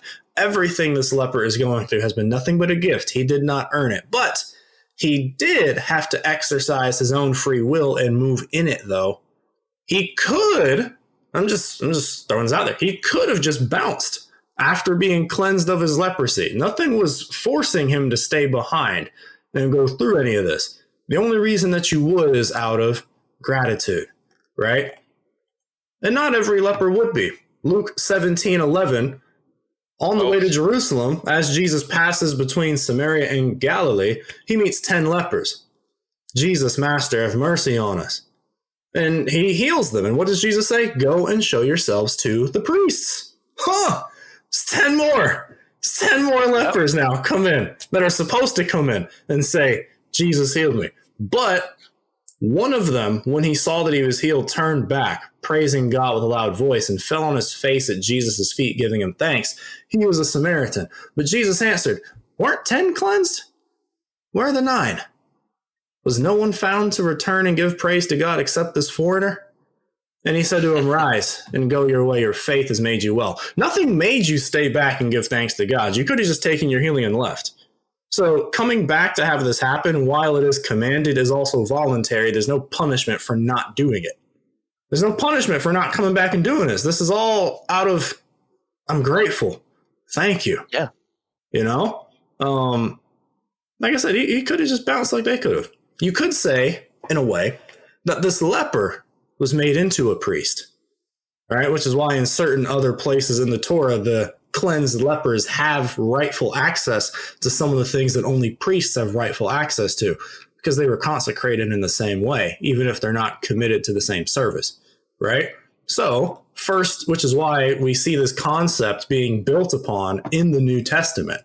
In First Peter chapter 1, right in the introduction, Peter says, to those who are elect exiles of the dispersion, verse 2, according to the foreknowledge of God the Father, in the sanctification of the Spirit, for obedience to Jesus Christ, and for sprinkling with his blood. Come on, man. You scroll down in Peter, the apostle to the Jews, his writing, verse 19 of the same chapter tells us, but with the precious blood of Christ, like that of a lamb without blemish and spot. He compares the blood of Jesus to that of a lamb without blemish and spot. 1 Peter 2 verse 5 says, you yourselves, like living stones, are being built up as a spiritual house to be a holy priesthood, to offer spiritual sacrifices acceptable to God through Jesus Christ. He says we're being built into a holy priesthood through Jesus, all believers, men and women. So the husband and the wife are the co-priests of the house, not just the man. The Catholic priesthood is a false concept. Every believer is a priest through Christ. It's an unearned gift. The Apostle John, in the Revelation, chapter 1, verses 5 to 6, it says, to him who loves us and has freed us from our sins by his blood and made us a kingdom, priests to his God and Father. John says the same thing. We're made into a kingdom of priests by Jesus' blood. So we see here, this is exciting stuff. We see here in the Old Testament, in the Torah, a pattern being laid out for those outside the lineage of Aaron to share in a priesthood. The despised. The despised. You know? So if people were to say, oh, the New Testament can't be Jewish because it says everyone's a priest, and the Old Testament makes it clear that only the line of Aaron could be priests. Well, what do you do with Leviticus 14, where lepers that are not necessarily part of the lineage of Aaron get consecrated into the same priesthood, even if they're not committed to the same service? Well, if you're the vast majority of Christians, you don't read it. Yeah, this is wild stuff, And in studying, I thought that this would be the end of it, but it's not. There's one more mind blow in this chapter to come. Excellent. So hyping up for next time. Yeah. Okay. In regards to all this, other than the wonderful things you've said, this was important because it allowed restoration to the fellowship, which was an immense blessing that no one in their right mind would ever expect to happen. In fact, in most cultures at the time, the sick and infirm were rejected and left to die. But God, in his mercy, provided a way for them to live and properly be reconciled to the community because they're still his people and because he still loved them. He also provided the means for the poor to have a way to offer sacrifices once more, because he's already done this before. No doubt because anyone suffering from any of these various diseases would not be someone of wealth anymore, and would have been dependent on the charity of others to have survived as long as they did. That is the same loving God who allowed them to get sick in the first place, or may even have sinned himself. But God's just wrathful in the Old Testament. God is just evil, causing people to die, murdering them. Mm-hmm. It's only when he gets to the New Testament, he has a son, he changes things about his life, and he becomes a new man. It's like, same God. Yeah, it's the same exact God. There's people that hate context. I've seen Reddit threads of people that hate the word context, and I'm like, well, there's no reaching you. There's no reaching you. Yeah. How am I supposed to establish a dialogue if you won't even give like the bare minimum, man? Yeah, like that's insane. That's insane. Yeah. You have anything to this? We got to move on. We got to move on. Oh no, man. No, I don't have anything to add. Okay. 33 through 42. The Lord spoke to Moses and Aaron, saying, when you come into the land of Canaan, which I give you for a possession, and I put a case of leprous disease in a house in the land of your possession, then he who owns the house shall come and tell the priest, there seems to me to be some case of disease in my house. Then the priest shall command that they empty the house before the priest goes to examine the disease, lest all that is in the house be declared unclean. And afterward the priest shall go in to see the house, and he shall examine the disease. And if the disease is in the walls of the house with greenish or reddish spots, and if it appears to be deeper than the surface, then the priest shall go out of the house to the door of the house and shut up the house 7 days. And the priest shall come again on the 7th day and look. If the disease has spread in the walls of the house, then the priest shall command that they take out the stones in which is the disease and throw them into an unclean place outside the city. And shall have the inside of the house scraped all around, and the plaster that they scrape off they shall pour out in an unclean place outside the city. Then they shall take other stones and put them in the place of those stones, and shall take other plaster and plaster the house. This is nasty work. I didn't even write this in my notes, so it's just like occurring to me now. I'm like, it'd be pretty nasty work to apply this to some Jews and some Gentiles. Not like all, because the church does not replace Israel. Israel will have her day of national revival, but to be sure, there are some Jews that are going to get scraped out of the house that will be replaced by other stones that get plastered into the house. That's nasty work. I just put that together just now. Wow, that's wild. I got to witness that live. Yeah, I see your point. Yeah, I wouldn't have gotten to that until you brought it up. They're just diseased in their sin and refusing to repent. And that's not good for the community. They got to be let out. Yeah, and those who accept refusing to acknowledge the Messiah, man. Paul uses the imagery of a plant, I think, to make it more clear that Israel's not being replaced by the church. Man, wow. But also, priests got to be property inspectors too. I could not have been a Levitical priest, dog. I could not have been. I'm too lazy. Where do you find the time? I mean, all they had was time. That's why God was like, y'all ain't getting land. Y'all ain't getting land. Wild, no time to relax. You got to be building inspectors, got to be doctors, and all. You got to take care of these animals and then kill them daily. Yeah, wild stuff, man. Them boys was working around the clock, man. Them boys was working. Yeah, that's all I got for that, though. Like I said, it just occurred to me just then. That's so interesting.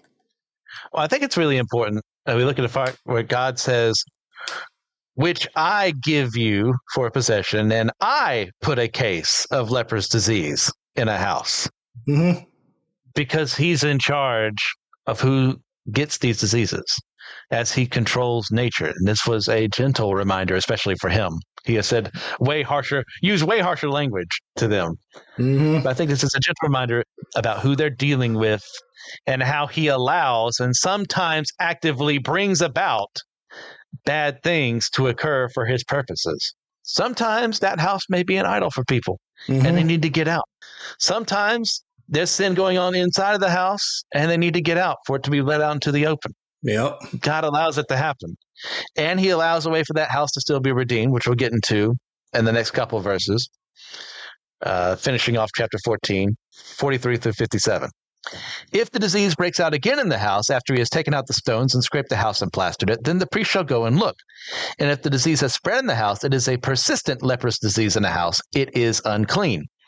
And he shall break down the house, its stones and its timber, and all the plaster of the house, and it shall carry them out of the city to an unclean place.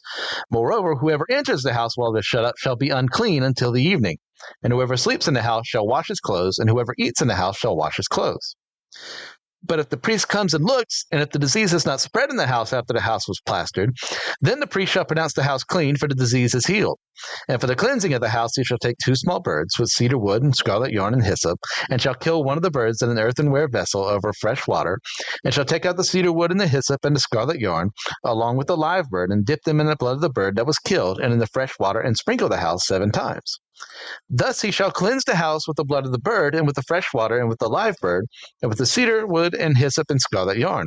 And he shall let the live bird go out of the city into the open country. So he shall make atonement for the house, and it shall be clean. This is the law for any case of leprous disease, for an itch, for leprous disease in a garment or in a house, and for a swelling, or for an eruption or a spot, to show when it is unclean and when it is clean. This is the law for leprous disease. I saw you kind of smile there when you saw the articles come back. Yeah. Our dead and living bird, bruh. And this is the dessert for chapter 14, bruh. Like I said, verses 49 to 53, definitely interesting. The same ritual for a leper used here for cleansing and atonement. Now, you can kind of understand the cleansing because it's a moldy house, you know? Your house is dirty, but why atonement? Why atonement? Has the property itself sinned?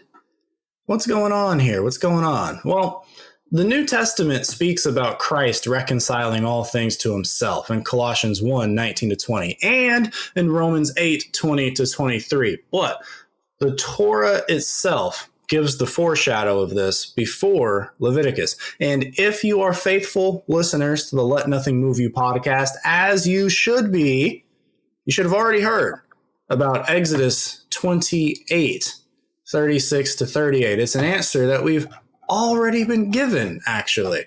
Like I said earlier in the Torah, let me just scroll back to it. I got so many tabs open. Let's see here. Exodus 28. Verses 36 to 38. About the high priest's garments, he shall make a pure plate of gold and engrave on it like the engraving of a signet, holy to the Lord, holy to Yahweh. And you shall fasten it on the turban by a cord of blue that shall be on Aaron's forehead, and Aaron shall bear any guilt from the holy things. We see this concept being brought back again. Because of the pure gold plate engraved with holy to Yahweh written on it, Aaron would be able to bear any guilt from the holy things that were given as gifts. So we see in the law the need now at multiple points for creation itself to have a redeemer. Not just the temple, but the rest of creation needs a savior. Now, this idea here is one less obvious hint at a resurrection body, I think, because if all the natural world needs to be and will be reconciled to Yahweh, then that includes your physical body as well. Your physical body is a holy thing that needs its guilt to be borne by the one who is holy to Yahweh, Jesus, right? And that includes all of our structures as well. Not to say like you wave Jesus over a place and now like, you know, demons can't come in. This is getting at a redemption type of angle, yes. Right? The curse that is in this building, even without mold, you need Jesus to deal with it. And yeah, it's exciting stuff, man. It's exciting stuff to see. Well, there's a reason I split up this as I did instead of just going all the way through. Because of the first part, 33 and beyond, we get to a house that, hey, there's an infection, remove the infection, the house is clean. Then we come here and the house is unclean again. And not only is there a pragmatic physical side of things, yes, this kind of happens sometimes. An infection comes back, you didn't get everything you thought you did. And so that house has to be condemned and build a new one. But on the spiritual side of things, that house, your temple that you own as you walk around and proclaim to be a member of the faith or a member of the church or what have you, or disciple of Jesus Christ, and yet your house is not clean after it was cleaned the first time around, well, it's time for that to go away. It's time for that house to be destroyed. And sometimes that means death. Sometimes that means to be excommunicated because you're not doing your job. A house is supposed to defend you from the things outside. When those things come inside and affect the house, it's ruined. When we allow that to happen to ourselves, we ruin ourselves. And sometimes that means he's got to take stuff away from us.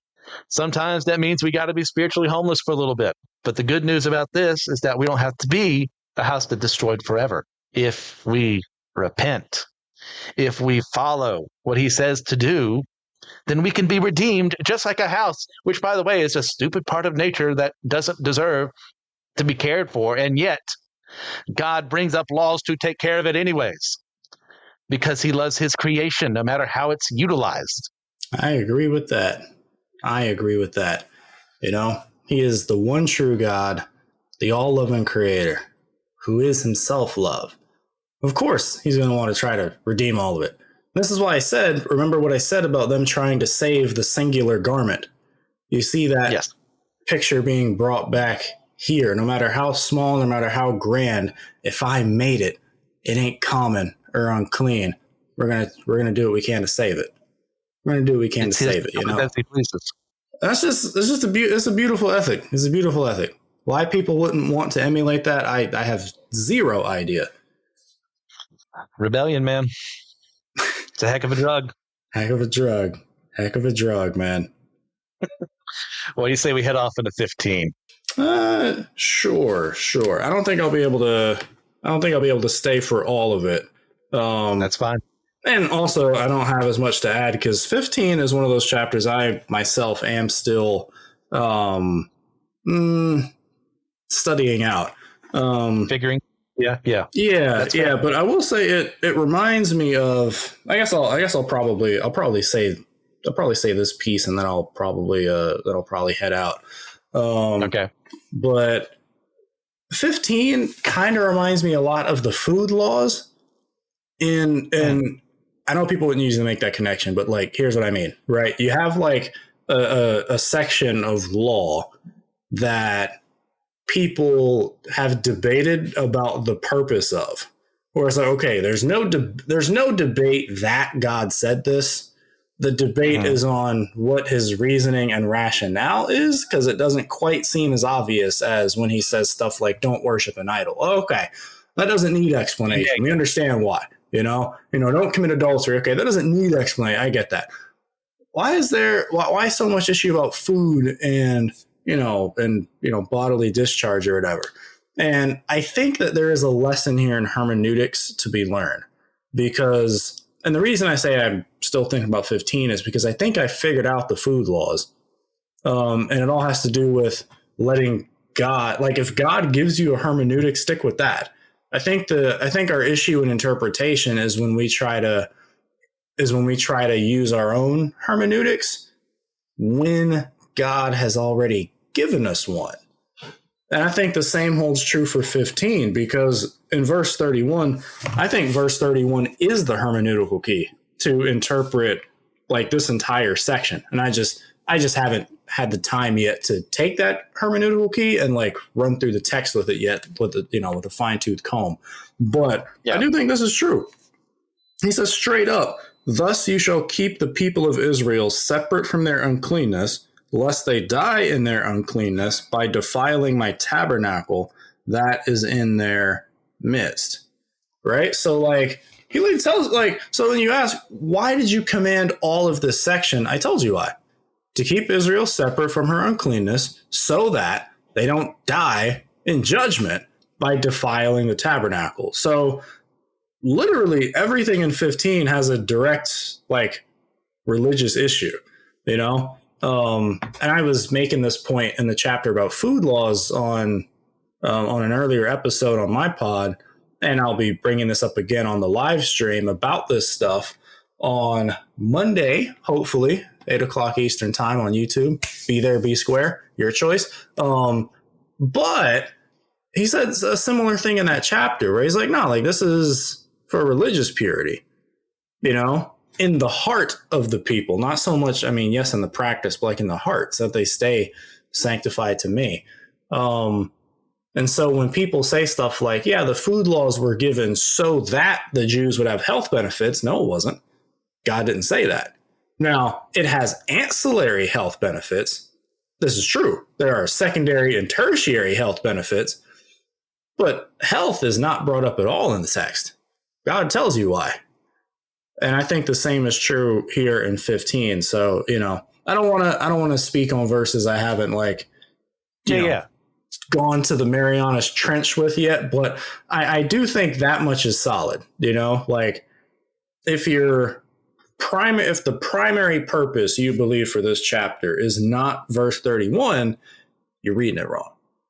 There can be ancillary benefits like, social justice to women and those things. Good. Yay. Secondary benefit, not primary purpose. So, it's just tight exegesis in the law can be a little bit challenging sometimes. Yeah. Now, I'll agree. I haven't fully fleshed out everything on this, but I do think my premise that I would bring up as my thesis, other than that verse, is the unfallen uncleanliness of man and the things that would never have happened if we were unfallen. So the discharges in these regards. So as a result, they make you unclean. So that's interesting. I'll flesh that out a little more when we get there. But Cry, where can the good people find you? Oh man, people can find me right now on Apple, on Spotify, and on YouTube for my podcast content, going through the Gospel of Matthew right now. Like I said, if you got a question about why Jesus called that woman a dog, go check it out. It was a compliment, I promise. And also, I'm doing live streams now every week on my YouTube channel. You can catch the lives on YouTube and on Twitch. If you want the schedule for when, go to YouTube, go to the community tab.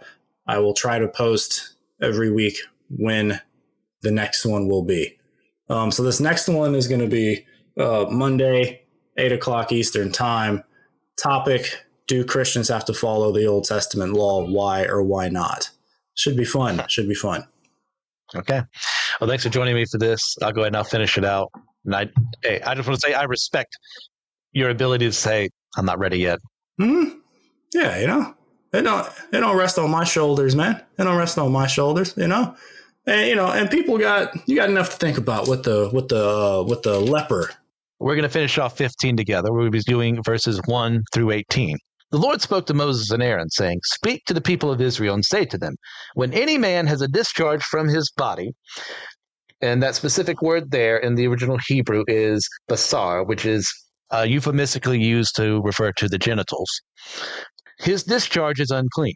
And this is the law of his uncleanness for a discharge, whether his body runs with his discharge or his body is blocked up by his discharge. It is his uncleanness. Every bed on which the one which the discharge lies shall be unclean, and everything on which he sits shall be unclean. And anyone who touches his bed shall wash his clothes and bathe himself in water and be unclean until the evening. And whoever sits on anything on which the one with the discharge has sat shall wash his clothes and bathe himself in water and be unclean until the evening. And whoever touches the body of the one with the discharge shall wash his clothes and bathe himself in water and be unclean until the evening. And if the one with the discharge spits on someone who is clean, then he shall wash his clothes and bathe himself in water and be unclean until the evening. And any saddle on which the one with the discharge rides shall be unclean. And whoever touches anything that was under him shall be unclean until the evening. And whoever carries such things shall wash his clothes and bathe himself in water and be unclean until the evening.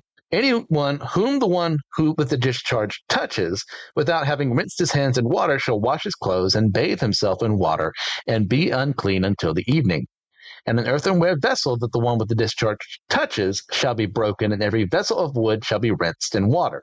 And when the one with the discharge is cleansed of his discharge, then he shall count for himself 7 days for his cleansing and wash his clothes. And he shall bathe his body in fresh water, and he shall be clean. And on the 8th day he shall take 2 turtle doves or 2 pigeons and come before the Lord to the entrance of the tent of meeting and give them to the priest. And the priest shall use them, one for a sin offering and the other for a burnt offering. And the priest shall make atonement for him before the Lord for his discharge. If a man has an emission of semen, he shall bathe his whole body in water and be unclean until the evening.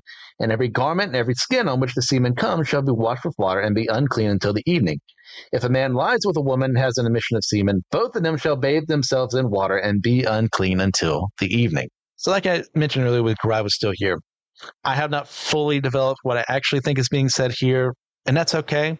It's like sometimes you just got to admit, I'm not there yet. I have an idea of where I'd go, which I do think is a solid enough idea to at least establish as a thesis for what's going on here. But in regards to this, I once again want to bring up the people mentioned here and the rest of this chapter aren't evil because they're suffering from natural processes of the body or a disease or an affliction of that sense. They simply have been afflicted by living in a fallen world where these things are allowed to exist for God's purposes. Now, we go back to the very beginning in creation. Adam and Eve are created perfectly. There is no sin within them. All their bodily processes work perfectly. The idea that they would have discharges of any kind that are brought up in this chapter don't exist because those are the result of a fallen world where these things can be brought into the mix, where they can cause harm to people or just simply happen. It can simply happen that there's a discharge in the night because the body it's out of whack for whatever reason. These things can happen. It does not make you sinful. It does not make you evil. I mean, I know, especially speaking to the boys in the audience, as you've grown up, it's happened at some point in time. You woke up and your underwear, your boxers or whatever were stained by semen because in the night, it just happened. It just was let out. That's nothing to be ashamed of. Yes, go wash itself. You are unclean, by the way. Not even in the biblical law sense, but in the sense of, your clothes need to be clean. And you didn't do anything wrong. There was no lust-filled fantasy dream you had that night that caused it to happen. It just simply happened. But it happened because we ourselves live in a fallen world and are unclean. So I think that's what this text is getting at here. And that, these things happen, but they don't make you right with God that they do. So do something about it. And I'm going to give you a way out of these things so that when these things happen, because they will, there's no if, there is when these things happen, I have a way for you to make atonement in light of what we'll say in verse 31 in a little bit. So we'll go from there to verses 19. 19 through 32, and we'll finish off today. When a woman has a discharge, and a discharge in her body is blood, she shall be in her menstrual impurity for 7 days, and whoever touches her shall be unclean until the evening. And everything on which she lies during her menstrual impurity shall be unclean. Everything also on which she sits shall be unclean. And whoever touches her bed shall wash his clothes and bathe himself in water and be unclean until the evening. And whoever touches anything on which she sits shall wash his clothes and bathe himself in water and be unclean until the evening. Whether it is the bed or anything on which she sits, when he touches it, he shall be unclean until the evening. And if any man lies with her and her menstrual impurity comes upon him, he shall be unclean 7 days, and every bed on which he lies shall be unclean. If a woman has a discharge of blood for many days, not at the time of her menstrual impurity, or if she has a discharge beyond the time of her impurity, all the days of the discharge she shall continue in uncleanness. As in the days of her impurity, she shall be unclean. Every bed on which she lies, all the days of her discharge shall be to her as the bed of her impurity.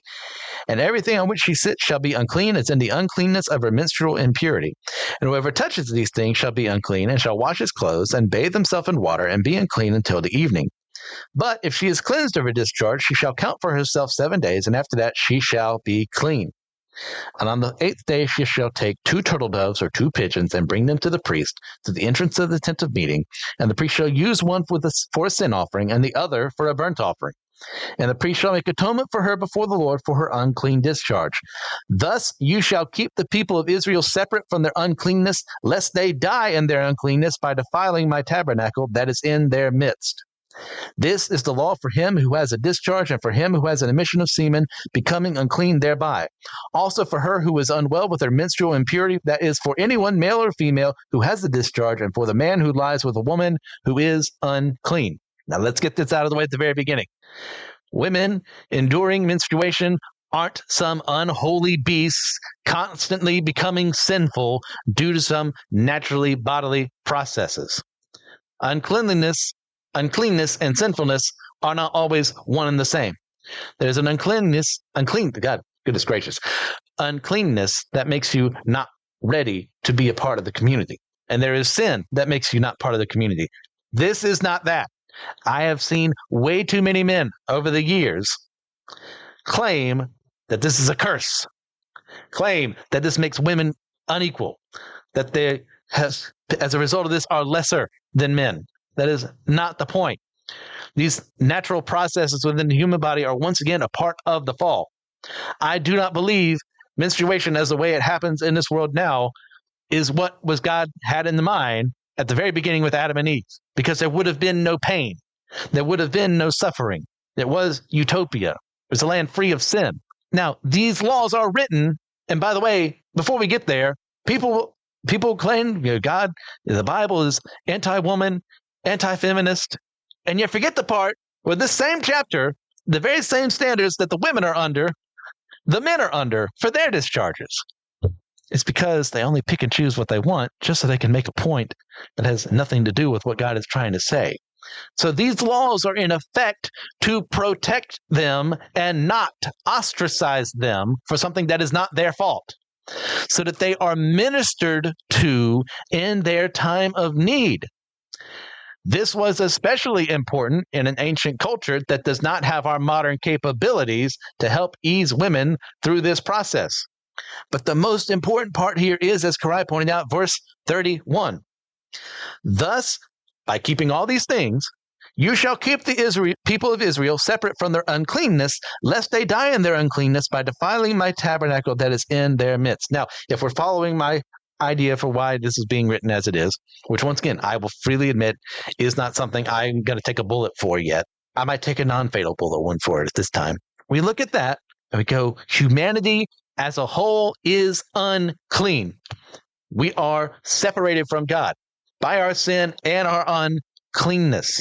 So to make things right for the people of Israel, specifically at this point in time in history, they were commanded to do these things so that they saw their bodies for what they are, imperfect, yet still theirs, and yet still capable of being loved by Him. There just had to be action steps taken for this to happen. So what action steps do we need to make right now? Where are we being unclean with our bodies? There are people out there who've injected drugs into their system just for the sake of a high, just for the sake of escaping from reality. That is making your body unclean. There are people who imbibe too much alcohol and get drunk. Alcohol in and of itself does not make one unclean. Becoming drunk makes one unclean because you lose control of your body, you lose control of your reason, and you allow something else to take control that causes evil things to happen in the world, or causes you to wake up with vomit all over yourself, or what have you. What is that thing for you? Identify it. Then say, why is this a thing? Is it something I can control? Is it something that just kind of happens? Is part of natural processes? Okay. In those scenarios, what do I do? How do I become clean again? There's a reason when people talk about getting off of, something you're addicted to, that you're referred to as being clean from it, because it's washed away. It's gone. You no longer have to be affected by it. Now, are we struggling with addictions and stuff like that? Does it mean there's no mystical thing in this world that says, well, we've got the drugs out of your system, or we've prevented you from buying alcohol or anything like that. You'll never get drunk again. No, there's always going to be a craving in your mind as a result of that, because we are weak people. But He makes us strong. And I think one of the things that's also being brought up here is our dependence on God, who is the only one who can make us clean. Yes, because we're all addicts. Some people are physical addicts, but we're all addicted to our particular sins that grip onto us. So identify them. Wonder about yourself. Why is it I am attracted to this particular sin? Why is it when I'm by myself the sin of lust keeps propping up, or the sin of thinking that I'm better than everyone else and I should be the one in charge and everything would be just better if I was the one doing it, comes around. What is causing it? What about me makes it to where I'm addicted to that? What about me makes it so that I become unclean because of my thoughts and actions? And sometimes that just takes talking to people and admitting our sins. That's not easy, but yet it was expected of them to do this for these things that were not sinful and yet made them unclean. And we are also called to go and admit our sins, confess our sins to others so that they know about them, not for the sake of holding it over you, but so they can be praying with you and looking out for you and preventing opportunities that could lead you into that sin to arise while they are in your presence.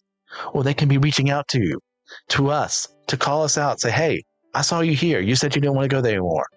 Or, hey, you've been how many days sober and you had a drink? Like, yeah, it was just a drink, but it could have led to something else. Like, why aren't you protecting yourself? So think about those things. And thank you all for going through another episode where Karai and I went over 2 hours. So please, if you get a chance, leave a 5-star review on your podcasting platform of choice. Help us with the ratings there to find more people. If you're interested in my own fiction writing, you can find my works at starvingwritersguild.com or on Amazon by searching for the name MC Ashley.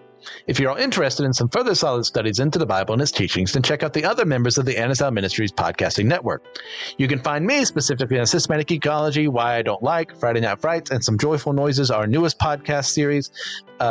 In the Anazal Ministries Podcasting Network, you can contact me at letnothingmoviepodcast@gmail.com. I'd like to extend a special thank you to Joshua Knoll for the editing that he does and for the music he has to the podcast. And with all that in mind, God bless you all in accordance to his will and not mine, and allow me one more time to remind you, let nothing move you.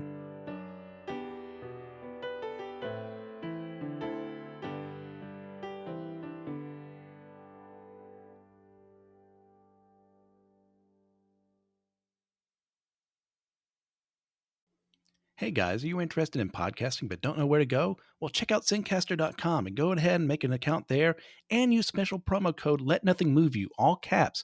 That way you can get 30% off of your next deal to go ahead and set things up so you can figure out how to edit stuff using Zencaster.com to host your stuff, to get things done there. So check out Zencaster.com, use special promo code Let Nothing Move You.